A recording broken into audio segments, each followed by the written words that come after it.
Oi, alunos, tudo bem com vocês? Bom, primeiro eu vou dar um recadinho, tá?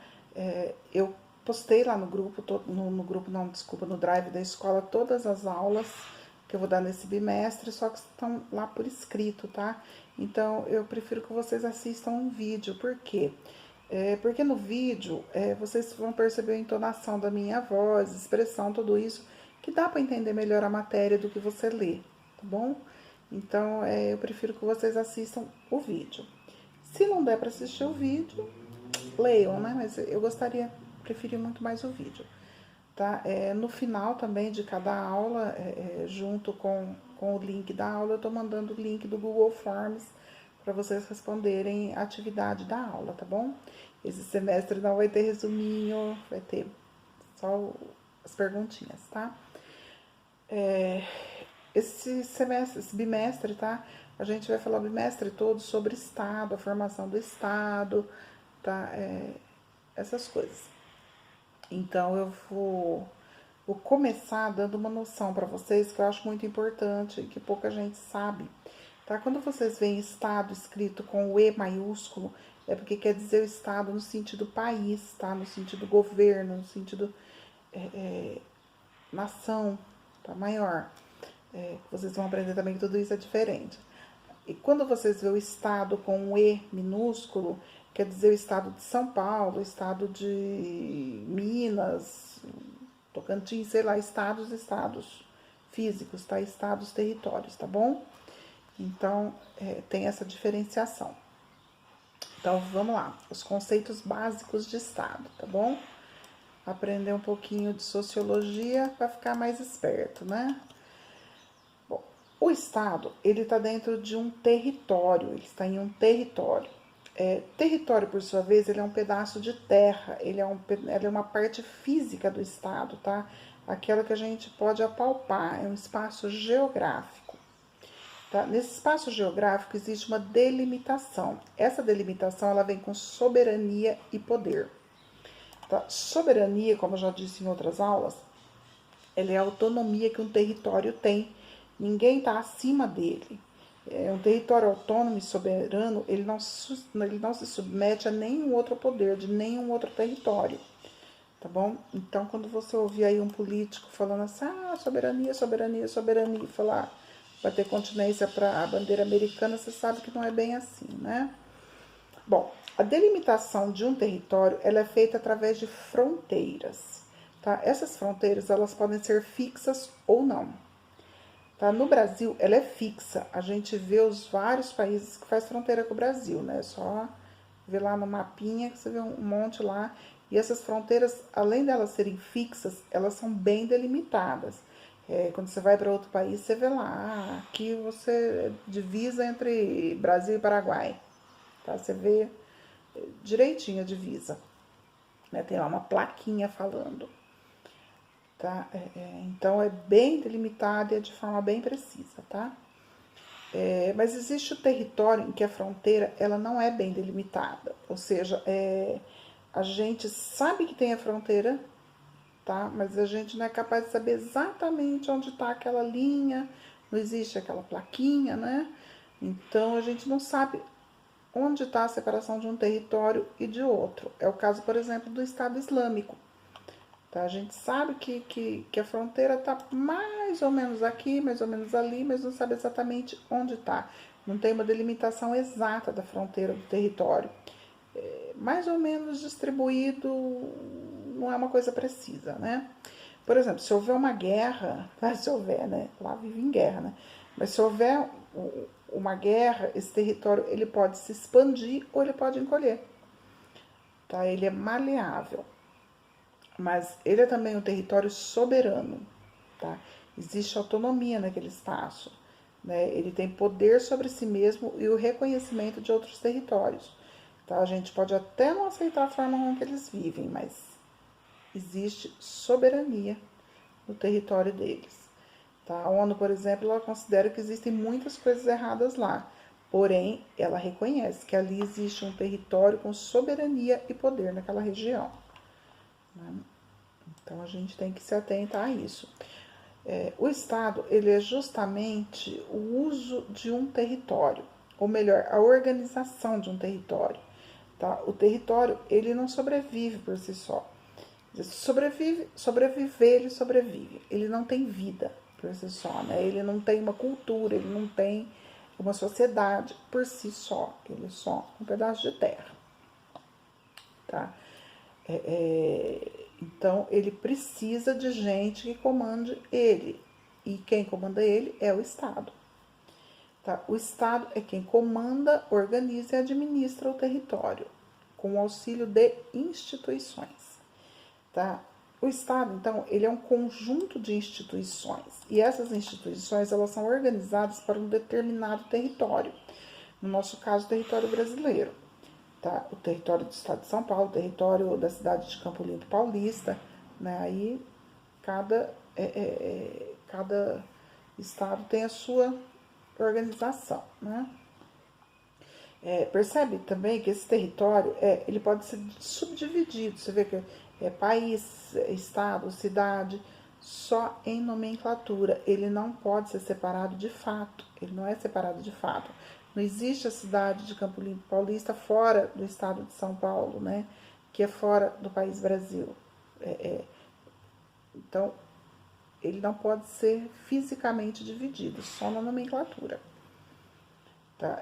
Voltando à organização das instituições, o Estado está organizado em instituições para regular o bom andamento da sociedade dentro do Estado. Tá? Um grande exemplo dessas instituições é a instituição de ensino, tá? Da qual a gente faz parte, né? O Estado é quem regula. O Estado aqui está com o Ezinho maiúsculo, né? No sentido de país, no sentido de nação. É quem regula as normas e as regras e a forma como essa instituição vai funcionar. Claro que tem várias outras instituições, tá, gente? Como segurança, saúde, etc, etc aí, né? Então, existem órgãos que regulam e administram essas instituições, como, por exemplo, o Ministério da Educação. É o órgão que regula a instituição de educação. Tá? Dentro do globo terrestre, ele é dividido em vários territórios. Tá? Se você pegar o mapa mundi, você vai ver você vai ser capaz de ver cada um, né, dos países e as suas divisõezinhas lá. Mas isso é lá com o professor de geografia, não é comigo não. Tá bom? Pergunta lá para ele. A diferença entre estado e país. Tá? Então vamos ver o que difere um estado e um país. O estado com E maiúsculo. Tá? O país ele envolve o território com seus aspectos físicos, sociais, naturais e culturais. Quando o presidente ele vai lá fora representar o país, ele não é chamado de presidente, e sim de chefe de Estado. Por quê? Porque ele não está indo montanha, cultura, ele está indo como chefe de Estado. Tá? Digamos que o país ele é imutável, tá? Ele é fixo. Tá? Já o Estado ele é mutável, ele pode ser modificado. Né, veja a própria história do Brasil, né? A gente começou como império, depois a gente passou para a república. Essa república foi dividida entre república velha e república nova. Passamos por ditaduras, voltamos para a democracia, né?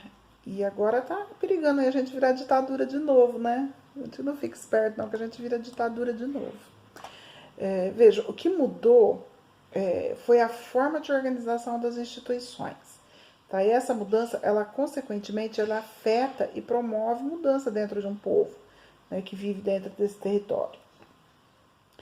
Você vê que já o país, Brasil, ele não mudou, ele continua ali, no mesmo território, no mesmo espaço físico, com a mesma população, né, que somos nós aqui. Oi! Momento eu bobinha. Então, o que é nação? Tá? A nação, ela engloba um povo. Tá? Esse povo, ele se une dentro de um território ao qual tem um sentimento de pertencimento. Ou seja, aquela população, ela sente que ela pertence àquele lugar. Tá? Aquelas montanhas, aquelas praias, aquelas florestas, aquele clima, aquela cultura, aquela religião, aquele tudo que forma aquele povo. Tá? A nação ela se aproxima bastante da ideia de etnia. Tá? A ideia de nação ela engloba um conjunto de cultura, tá? De língua, de religião, de prática social. Tá? Tudo isso é uma nação. Lembra quando vocês estudaram cultura lá no primeiro ano? Tá? Uma nação ela engloba tudo isso. Tá? Então, uma nação, por outro lado, ela não precisa ter necessariamente uma fronteira delimitada. Vocês já ouviram falar nos curdos, né? Existe a nação curda, tá? Existe a cultura curda, existe a religião curda, porém, ela não os curdos eles são distribuídos por vários estados. Ele não tem um estado definido, um estado próprio, e muito menos um território para chamar lá de Kurdistão ou Kurdiquistão. Eu vou para o Kurdiquistão. Essa nação, ela está espalhada por vários estados, mas ela existe, né?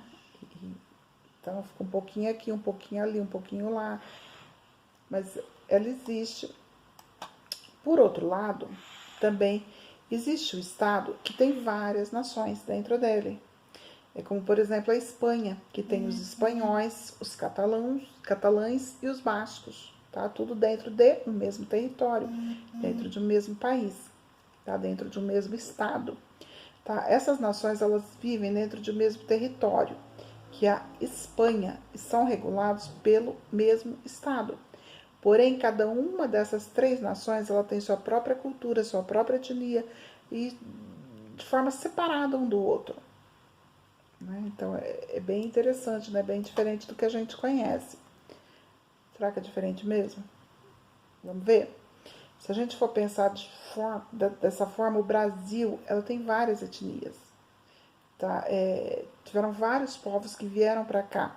Os portugueses, os holandeses, os africanos, os italianos, os espanhóis. Imigrantes de quase toda a Europa veio para cá, né? Depois, né, vieram os japoneses, os chineses, os coreanos, os indianos, uma imensidão de gente aí de outros países, né? De outras nações, de outros lugares do globo terrestre. Então, tudo isso englobou, né, o Brasil, né, e forma a nossa história. Tá? Por isso que a gente é chamado de um povo acolhedor, ou a gente era chamado de um povo acolhedor, né? Ver que esse monte de etnia aí, tudo, né, separado dentro do mesmo território, ela acabou causando ao longo dos anos, ao longo da nossa história, né, da história do Brasil, vários movimentos separatistas, tá? Várias revoluções, né, antes que a gente pudesse chamar isso aqui de Brasil. Tá? A história do Brasil é uma história bem violenta, bem sangrenta, tá? Na formação do Estado brasileiro. Mas isso aí é com o professor de história, também não é comigo não. Pergunta lá para o professor de história. Bom, agora que a gente já conhece a noção de Estado, de nação e de país, a gente vai falar um pouquinho sobre os tipos de governo que existe dentro de um Estado. Tá? Nós vimos que o Estado é composto por instituições. Vamos falar sobre uma dessas instituições, que é o governo e os vários tipos de governo. Tá? As várias instituições que compõem o Estado são organizadas e administradas pelo governo. Tá? Nesse aspecto, temos vários tipos de governo que podem organizar as várias formas de Estado. Tá? Temos a monarquia, que é uma forma de governo que tem o poder centralizado em um chefe de Estado vitalício e hereditário. Vitalício para sempre, hereditário passa de pai para filho. Existe ainda hoje várias monarquias no mundo. A gente tem 51 estados monárquicos, tá? Ainda na atualidade, tá? Dentro deles, destacamos as centralizadas e as não centralizadas. Tá? Existem repúblicas que se contrapõem com... Existem as repúblicas, tá? Que elas se contrapõem com a monarquia. E também existem alguns tipos de república. O que caracteriza a república é que há uma distribuição de poder, tá? Entre um chefe de Estado ou vários, tá? Mas que eles são eleitos de forma temporária para gerenciar as instituições. Tá? A terceira forma de governo é oligarquia, que é quando um grupo exerce o poder. Então, o poder ele não é centralizado num único governante, ele é centralizado num grupo de governantes. Hoje não existe mais no mundo nenhum país que se declare uma oligarquia. Porém, no Brasil, em épocas remotas, né, distantes, durante o colonialismo, havia uma oligarquia. Era uma oligarquia isso aqui, em que as várias famílias gerenciavam o poder. Tá? Hoje, existe ainda, por exemplo, o Estado Islâmico, né? Lá no Estado Islâmico de novo, que apesar de ele não ser declaradamente uma oligarquia, ele é regido por um grupo de pessoas. Isso seria um exemplo de oligarquia. Porém, ela não é explícita, tá? Eles não admitem ali uma oligarquia. Mas tá? Outra forma é a tirania ou a ditadura. Tá? A tirania, ela geralmente vem do poder de um monarca, tá? Ele vem da monarquia. E é um tirano, tá? Esse tirano, ele domina a população através do autoritarismo e de forma que esse autoritarismo ele sacrifica a população, tá? Já a ditadura, ela pode ser exercida por um chefe de Estado ou por um grupo. Tá? Nós tivemos no Brasil uma ditadura de 1964 a 1985, que foi regida por vários presidentes que se revezavam entre si. E assim como a tirania, né, a ditadura ela é regida pelo autoritarismo e pelo cerceamento de liberdade de um povo. Então, o que significa o cerceamento de liberdade de um povo? O povo perde a sua liberdade. Liberdade de expressão, liberdade de um monte de liberdade. Tá, a gente perde. Então, a ditadura não é bonitinha, como falam por aí não, viu? Uma coisa bem feinha. Bom, e por último, a gente tem a democracia, que é quando o povo está no poder. O povo governa, o povo é soberano, o povo ele detém o poder. Tá? A soberania popular significa que nada está acima do povo, o povo é quem manda. Hoje a gente tem a soberania popular, só falta a gente ter consciência disso, né? Por isso vocês vão prestar bastante atenção nessas aulinhas de sociologia que a Tia Van tá dando. Vão ficar fera ali e vão se conscientizar de que o poder está na mão de vocês, não dos governantes, não dos políticos. Tá? Essas são algumas formas de governo. Porém, dentro dessas formas de governo, existem dois sistemas de governo, o parlamentarismo e o presidencialismo. Muito embora as repúblicas elas se encaixem melhor nos modelos de parlamentarismo e presidencialismo, existe, por exemplo, na Inglaterra, um parlamentarismo monárquico, que tem uma monarquia. Não existe lá a figura da rainha, aquela velhinha simpática, que anda lá? Então, ela é a rainha, não é? Porém, ele não é absoluto, o poder dela não é absoluto. Ele é dividido com um parlamento. Tá? Existe lá o primeiro-ministro, que na verdade acho que é quem manda mais do que a rainha atualmente, né? Mas o que é um parlamentarismo? É quando o poder executivo e o poder legislativo eles estão tão próximos que governam juntos o Estado. Então, não existe aí uma separação. Já o presidencialismo, ele é o oposto disso. Tá? O executivo e o legislativo, eles estão bem distantes um do outro. Tá? Quem governa é o executivo, o legislativo legisla. Tá? A gente vai ver isso aí mais pra frente, direitinho. Então, é importante que vocês fixarem bem essas formas de governo, sistemas de governo, né? Aquilo que a Tia Van falou, ó. Ficar ligado aí pra aprender a não ser mandado, né? Pra não aprender a ser gado. Bom, a gente vai terminar por aqui, tá? Não esqueçam de responder o questionarinho no Google Forms, tá? Se vocês ainda não fizeram a recuperação, peçam pra mim que eu dou um jeitinho. E beijo, até semana que vem quando a gente continua.